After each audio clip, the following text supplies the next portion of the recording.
Hello everyone, welcome to my another blog. আজকে সকাল থেকে আমি অনেক বেশি ব্যস্ত। আজকে না বাসায় অনেক অনেক আইটেমের রান্না হয়েছে।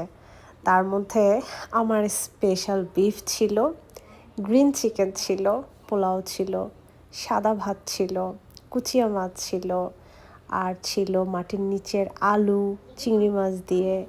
আমার হাতের স্পেশাল আচার ছিল, সালাদ করেছি, আর এই তো স্টিম ভেজিটেবল করেছি। আরও অনেক অনেক আইটেম ছিল। টেবিলে দিয়েছি স্মেলি ক্যান্ডেল আর সেই সাথে একটা সুন্দর ফুলের স্টিক। রজনীগন্ধা ফুল আমার অনেক ভালো লাগে, স্মেলটা অনেক সুন্দর, আর গোলাপ তো বরাবরই পছন্দ। আর এই 3টা জারে 2টাতে পানি নিয়েছি আর একটাতে জুস নিয়েছি। এত এত রান্না হয়েছে, এত আয়োজন হয়েছে, টেবিল সাজানো হচ্ছে, আর এই ফাঁকে আমি নিজেও একটু ফিটফাট হয়ে রেডি হয়ে নিলাম। বাসা পরিপাটি রাখতে যেমন আমার ভালো লাগে, সেই সাথে নিজেকে সাজাতে, নিজেকে পরিপাটি রাখতে আমার আরও বেশি ভালো লাগে। স্মেলি ক্যান্ডেল ড্রয়িং রুমেও দিয়েছি, অনেক সুন্দর একটা অ্যারোমা ছড়াচ্ছে।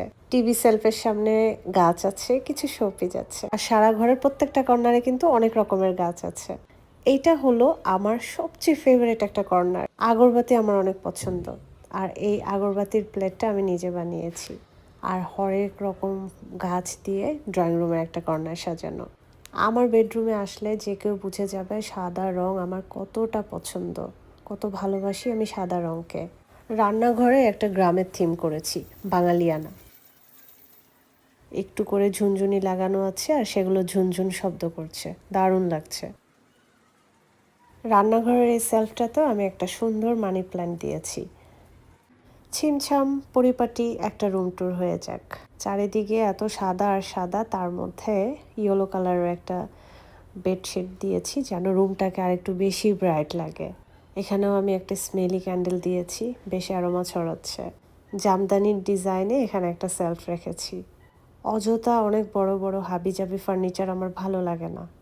ছিমছাম পরিপাটি এগুলোই আমার পছন্দ। এখানে একটা সুন্দর মিরর দিয়েছি আর সামনে রেখেছি সুন্দর একটা গাছ। আমার এই রুমটাতে অনেক বড় একটা বারান্দাও আছে। পরিপাটি, ছিমছাম, সাজানো গোছানো টুকটাক আপনাদের সাথে শেয়ার করলাম। ভিডিওটা কেমন লাগলো অবশ্যই জানাবেন।